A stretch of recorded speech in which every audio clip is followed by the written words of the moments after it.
우리 함께 나눈 말씀으로 예수님의 하루 일과라는 제목으로 함께 은혜를 나누도록 하겠습니다. 우리 계속해서 이 마가복음 말씀을 함께 은혜를 나누고 있는데요. 우리가 지난주에 이 예수님께서 말씀하시는 예수님의 이 말씀의 권위에 대해서 함께 말씀을 들었습니다. 생각이 나십니까? 네, 세 부류의 어떤 반응들이 있었죠. 첫 번째는 이 예수님이 회당에서 가르치실 때 무사람들의 반응이 있었습니다. 그러니까 이름이 없어요. 뭐 누구라고 나와 있지 않고 그곳에 있었던 사람들인 것 같은데 이들이 예수님의 이 가르치심에 놀라고 뭔가 특별함을 느낍니다. 하지만 그들은 그의 삶에서 이 예수님의 말씀을 듣고 어떠한 변화도 없었고요. 그냥 놀라기만 했죠. 두 번째는 이 반대되는 어떤 귀신들의 반응이 있었습니다. 엄청 이 귀신들이 놀라죠. 여기 있을 뿐이 아닌데 여기에 있는 것을 보고 귀신들이 내가 예수님을 압니다 막 이렇게 고백을 하지만 그리고 예수님이 나가라 라고 할 때 그 말씀에 순종할 수밖에 없죠. 그럼에도 불구하고 그들은 그 예수님의 말씀에 순종할 수밖에 없지만 그들이 마음을 모아 예수님을 쫓는 것이 아니라 그냥 예수님을 반하는 존재임에도 불구하고 따를 수밖에 없었음을 우리가 함께 나눴고요. 우리가 좀 따라야 하고 본받아야 할 반응은 그 전에 이 제자들의 반응이 있었죠. 이 베드로와 요한과 안드레와 야고보 이 네 명의 제자들을 부르는데 그들은 어떻게 반응을 했습니까? 즉각적으로 반응을 하죠. 곧 버려두고 따랐고요.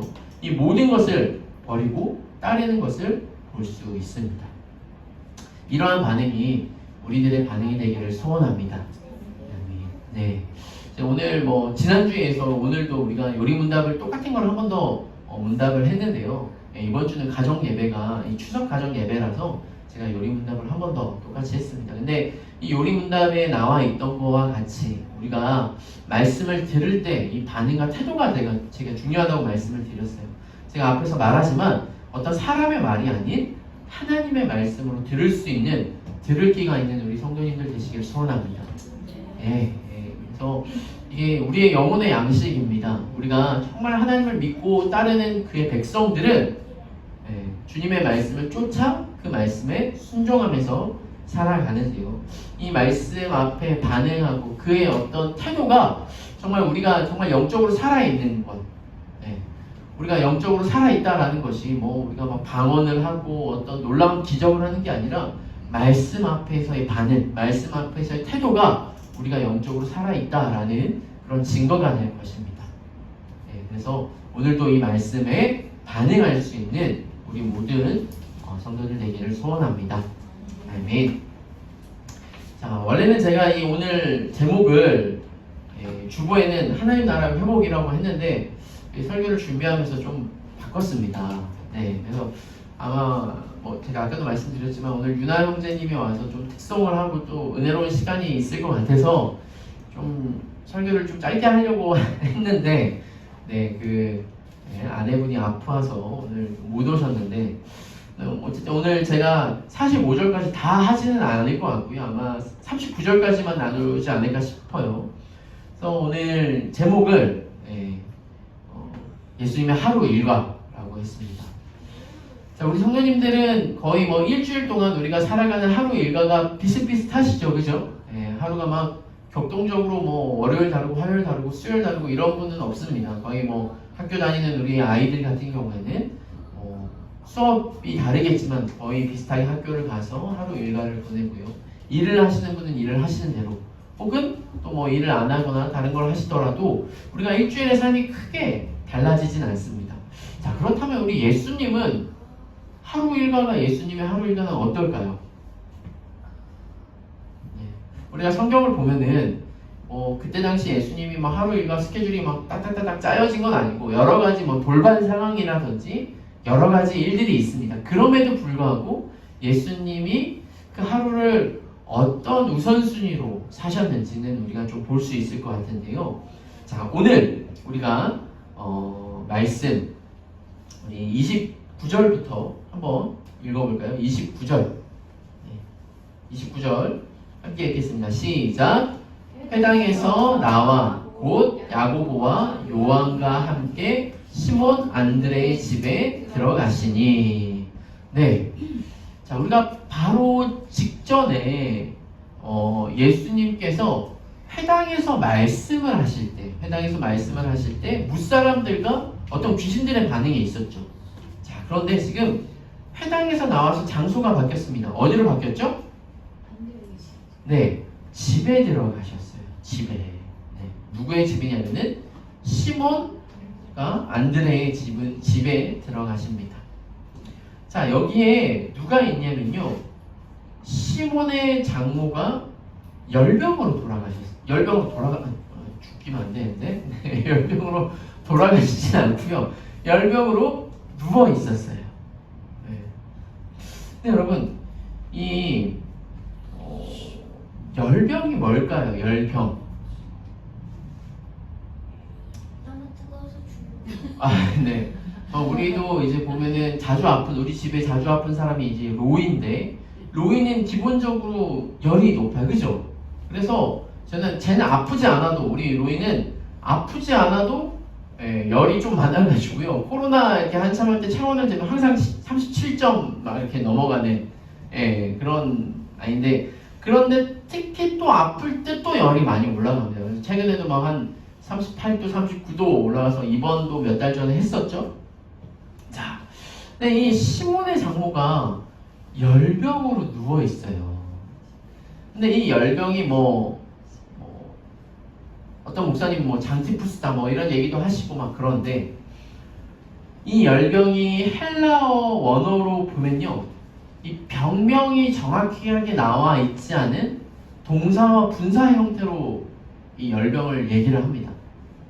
그렇다는 것은 뭐냐면, 이 장모의 어떤 상태를 얘기하는 거예요. 상태. 그러니까 딱 감기다, 무슨 병이다가 아니라, 지금 이 시몬의 장모가 병이 들었는데 마치 이제 열이 막 나는 병과 같은 그런 병인 거예요. 근데 이 시몬의 장모라고 딱 이렇게 성경에 보면은 예수님의 12제자 중에 가족이 등장하는 유일한 성경 본문이 돼요. 보통 이 얘기를 우리가 들었을 때 여러분들은 이 이야기가 어떤 이야기라고 생각을 하셨습니까? 저는 그냥 이런 여러 가지 에피소드 중에 한 에피소드가 있나 보다. 그리고 이 이야기가 여기만 나오는 것이 아니라 마태복음에도 나오는데 똑같이 짧게 끝나요.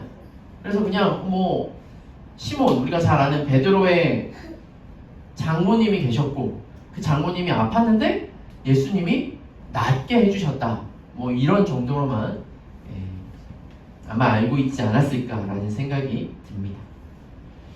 자, 그런데요, 우리가 이 직전에 어떤 일들이 있었는지 좀 알 수 있죠? 자, 이 예수님이 아까 제자를 부르실 때, 다른 성경에서는 베드로를 만날 때는 뭔가 이제 특별한 사건들이 있었잖아요. 그죠? 깊은 곳에 그물을 내려서 막 이렇게 건진다든지. 근데 어쨌든 이 예수님을 만난 베드로가 예수님을 따를 때 우리가 아는 바와 같이 모든 것을 버려두고 그때 막 어마어마한 고기를 잡은 것들을 다 팔고 예수님을 따랐던 게 아니라, 고기만 버려둔 게 아니라 뭐도 버려뒀을까요? 아내와 그의 가지고 있었던 삶과 어떤 배 이런 것들 하는데, 그런 걸 다 버려두고 예수님을 따랐어요. 자, 성경에 나오진 않지만 여기도 이제 여자분들이 많은데, 아내된 입장에서 남편이 잘 다니고 있는 회사를 그만두고 갑자기 선교를 떠나겠대요. 그럼 여러분들은 어떨까요? 마음이 뭔가 막막하고 이제 뭐 먹고 사나 걱정이 앞서 막 그렇겠죠. 근데 그 아내도 아내지만 그 아내를 바라보고 있는 부모의 마음은 아마도 그래서 지금 이 시몬의 장모가 열병이 걸려 있지 않았을까라는, 이건 추측입니다. 추측이에요. 성경에 나와 있지는 않습니다. 근데 이 시몬의 장모가 이 열병에 걸렸다라는 것은 화병이 아닌가라는 생각을 우리가 할 수 있어요. 근데 이 열병에 누워 있는데 사람들이 그 여자에 대해서 이제 예수님께 여쭈니까, 예수님께서 그 베드로의 이 장모의 집에 가서 장모의 집을 찾아가십니다. 자, 근데 이 31절 우리 남자들만 한번 읽어볼까요? 남자들만 시작. 나아가서 그 손을 잡아 일으키시니 열병이 떠나고 여자가 그들에게 수종드니라. 자, 이 마가복음 1장 말씀이 마태복음은 어디에 나오냐면요 8장에 나옵니다. 마태복음 8장 우리 여자분들 다 같이 읽어볼까요? 시작. 예수께서 베드로의 집에 들어가서 그의 장모가 열병으로 앓아눕은 것을 보시고 그의 손을 만지시니 열병이 떠나가고 열이 일어나서 예수께 수종드리더라. 자, 이 마태복음과 마가복음의 차이가 뭐가 있을까요? 손을 만지시니. 네, 마태복음에서는 그의 손을 만지셨어요. 근데 마가복음에서는 뭐라고 되어 있다고요? 손을 잡아 일으키시니. 네, 손을 잡아 일으키셨어요. 그럼 뭐가 맞을까요? 네, 둘 다 맞습니다, 여러분. 네, 성경에 약간 이 다른 부분이 있다라고 해서 틀린 것이 아니라 뭐 예수님이 이 장모의 집에 찾아가셨겠죠? 근데 이 사람이 누워 있으니까 손을 만지기도 하고 막 이렇게 위로하다가 이제 마지막에 손을 잡아서 일으키시니까 이 여자가 일어났어요. 성경에 틀린 부분이 없죠. 약간의 관점의 차이가 있는 것 같아요. 근데 뭐 마태복음은 조금 더 온화하게 손을 이렇게 만졌다, 어루만졌다, 뭔가 이 위로의 어떤 측면이 있었던 것 같고요. 이 마가복음에서는 이 일으키다라고 할 때 뭔가 이 사람이 아까 제가 말하는 것처럼 열병, 뭔가 화가 나고 혹은 막 마음에 그러니까 상태가 그렇다라는 거는 우리가 아까 제가 말한 체온적으로 온도가 높아간 것도 있지만 언제 막 우리가 열이 막 나요? 뭔가 마음에 답답하거나 혹은 막 화가 나는 일이 있다거나 그죠? 그런 상태에 막 머리를 감싸고 누워 있으니까 예수님께서 일으키시고 그에게 새 힘을 또 다른 어떤 관점을 보여주시지 않았을까라는 생각이 듭니다. 자, 그런데 어쨌든 이 잡아 일으키시니라는 이 말은 에게이로라는 어떤 헬라어인데요. 이 단어는 언제 쓰냐면요. 부활을 표현할 때 사용하는 단어가 이 에게이로라는 단어예요. 그러니까 지금 이 베드로의 장모가 뭔가 죽을 것 같이 이렇게 그의 어떤 마음의 병 혹은 어떤 생각의 병으로 인해서 힘들어하고 있을 때 예수님께서 그에게 뭔가 새로운 것들을 보여주시고 그를 위로하시고 다시금 새 힘을 주셔서 일으키시는 것을 볼 수가 있죠. 그리고 그때 이 여자가 어떻게 합니까? 마지막에 여자가 그들에게 수종든다라는 말을 했어요. 수종든다. 혹시 이 단어가 언제 나타나시는지 생각이 나시는 분 계십니까?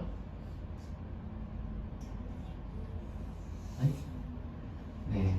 예수님이 이 짧은 부분이죠. 예수님이 우리 마가복음에 보면은 광야에 가서 시험에 이기시고 이 사탄을 무찌르시고 나서 짐승들과 함께 거하시며 천사가 수종된다라는 말이 있어요. 마치 일부러 비슷한 단어로 해석 이렇게 해놓은 것 같아요. 그러니까 이 광야에서도 예수님이 사탄을 무찌르시고 하나님의 아들이시자 왕이심을 증명하고 나서 이 천사가 수종되는 것처럼 이 여자에게도 이 베드로의 장모도 이 어떤 열병과 화병과 마음속에 있던 큰 짐이 예수님을 만나고 나서 해결된 후에 그의 인생이 어떻게 바뀌었냐? 예수님을 섬기는 자로 바뀌었어요. 뭐 여기서 우리는 추측해 볼 수 있는 거는 이 베드로의 장모가 베드로가 자기 딸을 두고 예수님만 쫓아다니다가 막 화가 나고 막 마음속에 근심과 걱정이 쌓였을 때 예수님이 직접 찾아가 주셔서 그의 어떤 마음의 문제를 해결해 주신 것이라고 생각이 듭니다.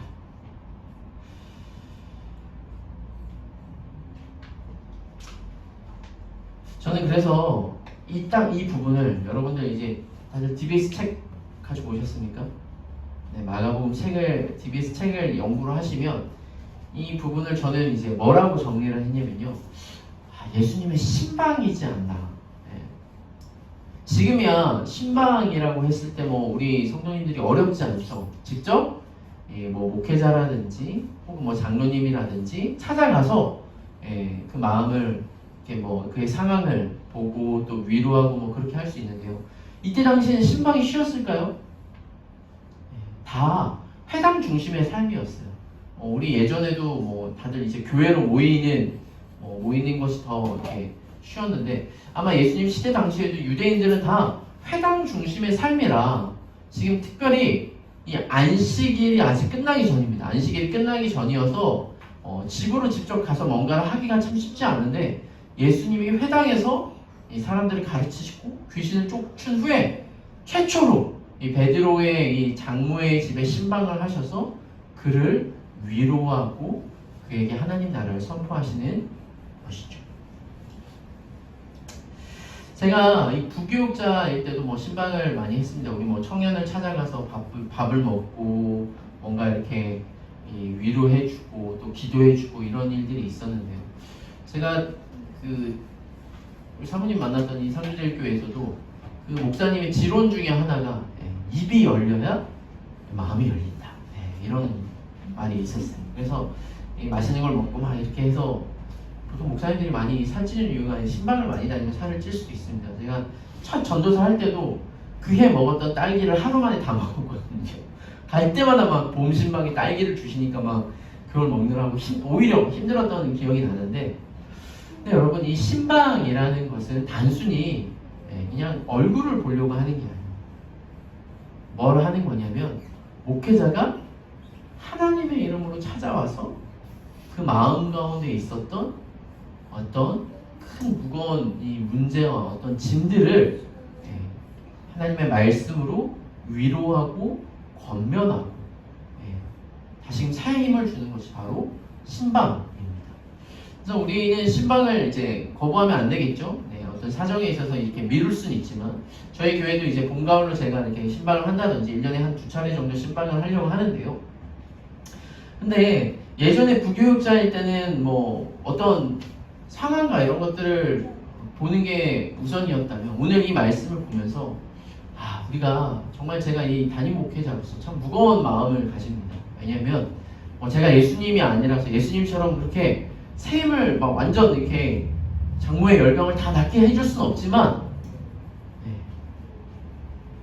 단순히 그냥 좋은 말이 아니라 하나님께서 주시는 이 마음을 품고 영적인 어떤 회복을 줄 수 있는 그런 신방이 되어야 되겠다라고 다시 한번 이 말씀을 보면서 다짐을 하고 이렇게 고민을 다짐을 하죠. 다시 한번 이렇게 그런 신방이 되었으면 좋겠다라고 다짐하고 기도합니다. 그런데 제가 최근에 이분의 어떤 강의를 들으면서 이런 생각을 해요. 여러분 너무나 잘 알고 계시는 분이죠. 김창욱 교수님인데요. 이 교수님이 이 남편과 아내들이 있는데 이 남편들한테 가서 이렇게 물어봤대요. 여러분 어떤 아내가 싫으세요? 그러니까 이 남편들이 뭐 요리 못하는 아내, 돈 못 버는 아내 이렇게 말하는 사람 아무도 없답니다. 어떤 아내가 진짜 싫으냐? 그러니까 말을 기분 나쁘게 하는 아내가 싫다라고 그렇게 얘기를 했대요. 그래서 이분이 다시 이 아내들 그룹에 가서 아내들한테 얘기를 했대요. 아니 남편분들이 그렇게 말을 기분 나쁘게 하는 아내들을 싫어한다는데 왜 그러시냐고. 그러니까 이 아내들이 하는 말이 자기는 틀린 말을 안 한대요. 틀린 말을 안 하고 자기는 성격 자체가 원래 한 번 아니면 아닌 사람이라 자기는 맞는 말만 한다는 거죠. 평생 자기는 원래 이랬던 사람이다. 이렇게 얘기를 한답니다. 그러면서 김창욱 강사가 이 성경의 말을 인용을 했어요. 그 강의 중에. 성경에 모든 것이 가하나 모든 것이 유익하지는 않다. 그런 거죠. 우리가 인생을 살다 보면 맞습니다. 맞는 말을 할 때도 있는데 우리가 한번 이렇게 생각해 보면은 맞는 말을 할 때 그 말에 여러분들 다 동의가 되시고 그것을 통해서 뭔가 큰 위로를 받으십니까? 그렇지 않죠. 오히려 맞는 말이지만 그 말이 꼭 사람을 살리진 않더라고요. 오히려 맞지 않는 말을 하더라도 사람을 살릴 수 있는 말이 따로 있어요. 그리고 그 말을 할 때 어떻게 하느냐가 참 중요한 것 같습니다. 우리가 아마 예수님도 그러시지 않았을까? 이 장모가 마음의 병 혹은 어떤 정신적인 병일 수도 있고요. 또 걱정과 근심일 수도 있어요. 그것이 이 베드로의 장모를 힘들게 하고 그에게 화병으로 이렇게 오게 할 수 있었지만 그를 위로해주는 사람이 없을 때 예수님께서 그 집에 찾아가셔서 어떤 말을 하셨는지 나오진 않아요. 하지만 그를 다시금 일으키고 세웠던 말은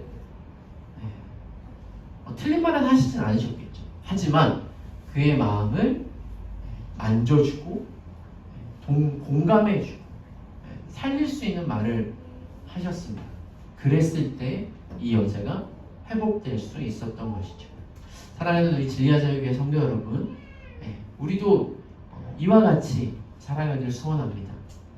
우리가 사람을 살릴 수 있는 말, 그 말은 꼭 맞는 말이 아니라 공감하고 위로해주고 또 말을 상냥하게 좋게 해주고 그런 말이 필요한 것 같아요. 제가 이 부모로서도 그런 것 같아요. 우리 아이들에게 요즘 왜 이렇게 가시 돋는 말을 많이 하고 분명히 맞는 말이 맞죠. 맞는 말이 맞는데 그런데 잘 얘기를 할 수 있는 그런 부모. 또 자식도 마찬가지입니다. 자식도 부모한테 가시 돋는 어떤 말이 아니라 나 먼저 돌아봐야 돼요. 다른 사람을 얘기하는 게 아니라 우리 또한 누군가한테 말을 할 때 좋은 말로 사람을 살릴 수 있는 저와 우리 성도 여러분 되기를 주님의 이름으로 축원합니다. 자, 이어서 32절부터 39절까지 아까 우리가 읽었던 내용인데요. 자, 저물어 해질 때에 모든 병자와 귀신 들린 자를 예수께서 데려오니. 자, 이제는 장소가 바뀐 게 아니라 뭐가 바뀌었어요? 시간이 바뀌었어요. 자, 그런데 우리 성도님들 이걸 보면서 약간 이상하지 않습니까? 뭐가 이상할까요?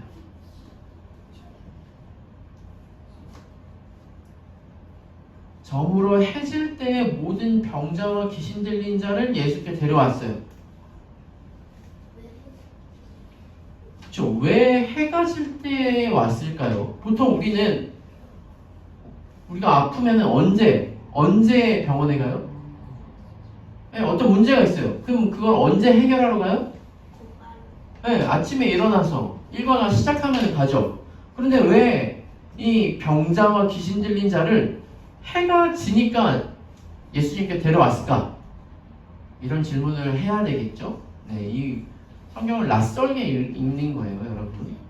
뭐 우리는 그냥 쑥 지나가면 그런가 보다라고 할 수 있는데 성경 하나씩 보면요, 저물어 해질 때에 찾아온 것을 볼 수가 있죠. 네, 여러분, 우리 창세기 1장 8절 한번 읽어볼까요? 시작. 하나님이 궁창을 하늘이라 부르시니라. 저녁이 되고 아침이 되니 이는 둘째 날이니라. 하나님이 천지를 창조하실 때 둘째 날 이야기입니다. 자, 그런데요, 그 날의 시작이 언제부터요? 저녁이 되고 아침이 돼요.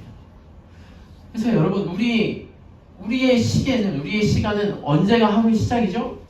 아침이 하루의 시작이죠. 해가 떠서 아침 9시가 일과가 시작이 됐고요. 일과 시작되기 전에 막 아침이 제일 분주하고 다 일하러 간다든지 공부를 하러 가요. 그런데요, 유대 사람들은 언제가 하루 시작이에요? 해가 지면. 그래서 저녁이 하루 시작이에요. 그 전까지는 아까 제가 말씀드렸는데 무슨 날이에요? 안식일이기 때문에 병자들이나 귀신 들린 사람이 예수님께 나와서 고쳐달라고 할 수 없는 거예요. 아무리 아픈 사람도요, 그때 당시는 안식일이 쉬는 날이 아니라 뭘 아무것도 못하는 그냥 그런 날이었죠. 자, 그래서 어쨌든 이 저물 때 이 모든 병자와 귀신들을 예수님께 데리고 옵니다. 자, 이제 34절 우리 다 같이 읽어볼까요? 시작! 온 동네가 그 문 앞에 모였더라. 네, 온 동네가 모였어요. 이것도 이상하지 않습니까, 여러분? 자, 온 동네 사람들이 예수님 앞에 모였을까요? 온 동네가 모였을까요? 뭐가 더 맞는 것 같아요? 네, 온 동네 사람들이 예수님 앞에 모여야 되는데 성경은요, 온 동네가 그 문 앞에 모였다라고 되어 있어요. 자, 여기서 이 동네, 이 동네는 단순히 사람만 얘기하는 것이 아니라 그 사람들의 어떤 관습과 전통과 문화가 녹아져 있는 곳이죠. 근데 이 동네라고 한 이유가 있어요. 마가가 이 동네라고 쓴 이유가 있어요. 그 이유가 무엇이냐면요, 제가 35절 36절 읽겠습니다. 예수께서 각종 병이 든 많은 사람들을 고치시며 많은 귀신들을 내어 쫓으시되 귀신이 자기를 알고 그 말하는 것을 허락하지 아니하시니라. 새벽 아직도 밝기 전에 예수께서 나가 한적한 곳으로 가서 거기서 기도하시더니, 자, 여기서 보면요, 이 동네랑 대조되는 곳이 있죠. 어디입니까? 바로 한적한 곳. 지금 이 동네는요, 사람들이 막 많이 모여들었어요. 그들의 어떤 문제, 그리고 귀신 들린 사람도 예수님 앞에 해결받기 위해 나와왔지만, 자, 예수님께서는요, 오히려 그곳에 계속 있는 것이 아니라 새벽, 그러니까 이제 사람들이 다 고침을 받고 집으로 갔겠죠? 그리고 이제 아침에 해가 뜨기 전에 예수님이 어디로 가시냐면요, 한적한 곳으로 가세요. 여기서는 이제 한적한 곳이라고 되어 있지만 이 헬라어 원어를 좀 살펴보면 광야와 같은 단어예요. 광야. 그런데요, 여기서 봤을 때 우리가 또 35절을 보면요, 재밌는 일이 있죠. 이 예수님이요, 이 귀신들을 많이 내어 쫓았어요. 근데 귀신들도 알죠? 우리가 지난주에 말씀드렸던 것처럼 예수님인 걸 압니다. 그런데 예수님께서 그 말하는 거를 허락하지 아니하세요. 왜 그럴까요?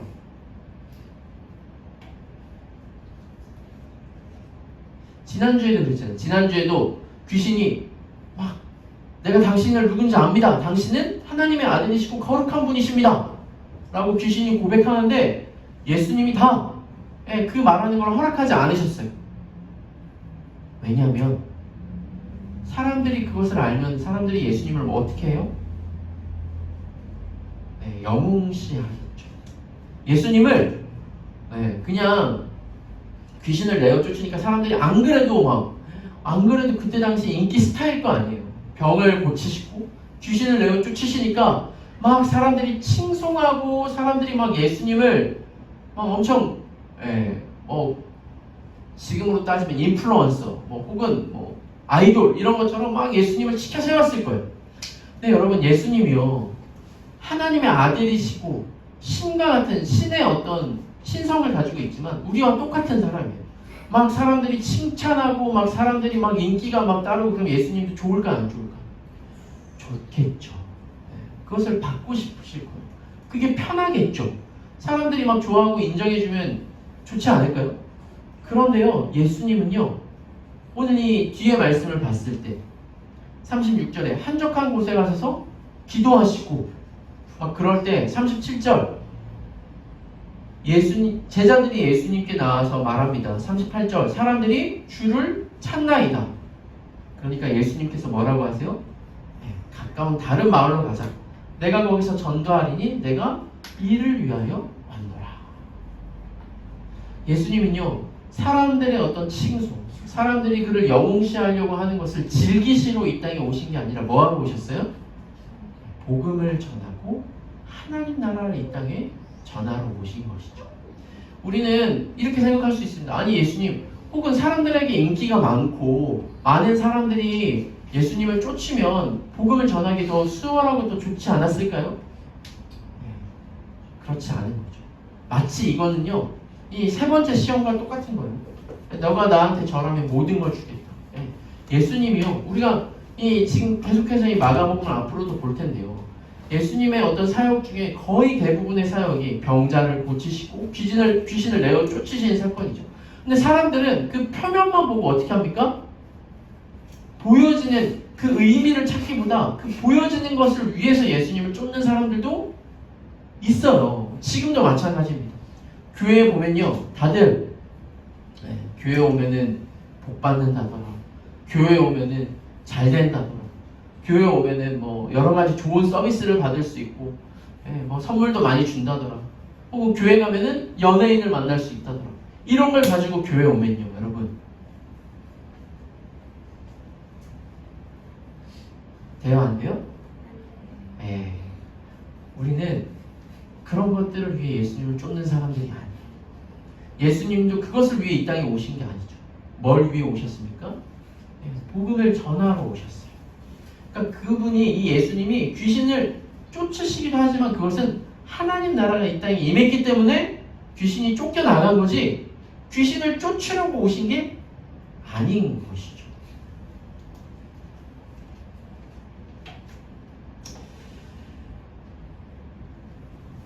솔직히 저는 이 성경 본문을요, 아마 목회자들이 그렇게 좋아하는 성경 본문은 아닐 겁니다. 왜냐하면 이 32절부터 39절은 이걸 정리하면은, 저는 뭐라고 정리하냐면 예수님의 새벽 예배.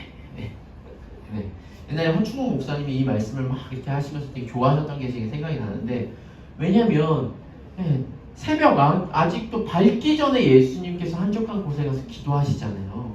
이게 우리 한국 교회의, 이 조국 교회의 새벽 예배를 처음 만든 그런 본문이지 않을까라는 생각이 드는데, 그래서 목회자들은 참 힘들어하죠.